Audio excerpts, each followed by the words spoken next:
माझ्याबरोबर अशा केराबाईसारख्या, कांताबाईसारख्या किती महिला RBIमध्ये आल्या. मला माहिती नव्हतं तिथे काय होईल, पण मला त्यांच्यात आत्मविश्वास दिसत होता.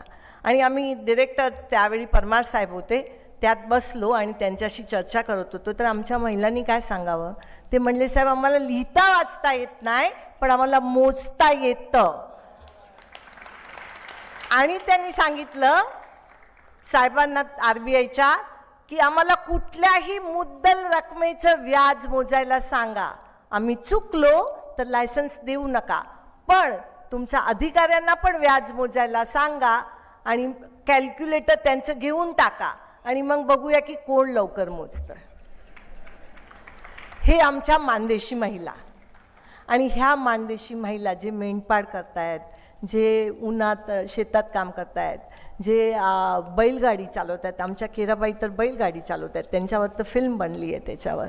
तर त्या महिलांची ही मानदेशी महिला बँक, त्या महिलांची ही मानदेशी फाउंडेशन, आणि ते आम्ही चालवतो. आणि मला